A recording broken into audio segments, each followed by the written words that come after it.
Welcome to a video on where we're going to cover how we're going to run Jenkins on actually a public cloud infrastructure. So in this case, we're going to run Jenkins as the EC2 instance, and we'll go through some details on the installation of Jenkins on AWS.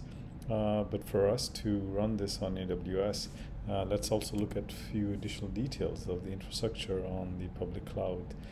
In this case, AWS, that is required to instantiate this Jenkins VM. So if you look a little bit of details of the instance, so for us to launch this instance, we need to be creating a VPC. Of course, any device that is launched on a public cloud infrastructure, they need to be part of a certain region. In this case, AWS, we're just going to pick, US East 1 as their main region. Within that, we're going to have a VPC. So that's your virtual private infrastructure, your own cloud infrastructure, and we're going to launch an EC2 instance, which is going to be part of a certain subnet that you actually create as part of the VPC setup, and we'll look at the details of that. Now, in terms of us providing internet connectivity, we're going to utilize the internet gateway. But the public IPs have to be assigned through an elastic IP address scheme infrastructure. So of course we're going to do that. Any device that is instantiated on a public cloud infrastructure, it is protected through some sort of security groups.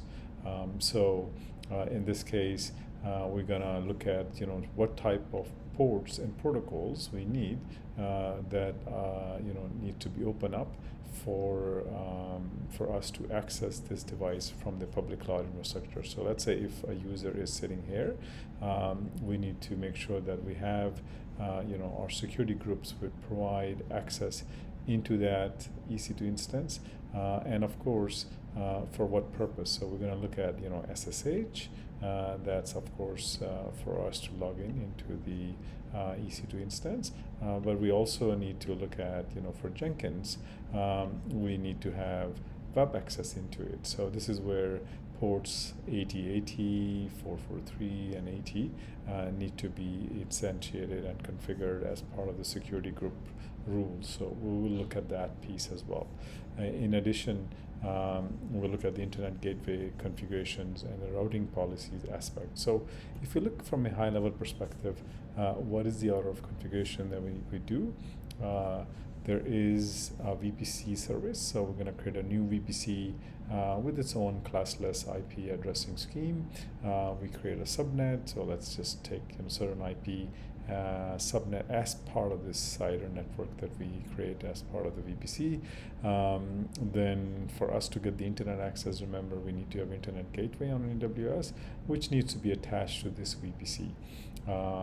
Then for us to route traffic appropriately towards the internet gateway and towards the VPC, we need to make sure that we have proper routes configured on as part of the route table. And then, of course, as we talked about, things like security groups, which provide access, so we can create them as part of the VP service creation as well. We're going to look at, make sure that we allow SSH and TCP access into port 80 and 8080 for Jenkins specifically. Initially, we'll just open it up for anyone from the source perspective, but naturally you want to make sure that you want to block this to certain subnets or certain maybe even a certain host, depending on who is going to access this Jenkins server. And then of course we want to make sure the outbound traffic, of course reverse traffic, goes out from the Jenkins towards the public internet side. So we're going to make sure outbound rules are configured properly. So once we're ready with the setup from a VPC perspective, we're going to instantiate the EC2 instance, and here are certain details. Of course it will be launched in that VPC which is created earlier. We're going to use actually Amazon Linux, so the AMI instance, the Amazon machine image, is going to be Amazon Linux. In this case, we'll use a free tier. We're not talking about any production grade Jenkins, so we're not concerned with how much memory and other details are required from a EC2 instance perspective. Of course, when we need to have access, SS and SSH access into the instance, make sure that we have a key pair. We can create one, or we'll use an existing one. So in this case, you'll see in the video, we have an option of creating or using an existing one.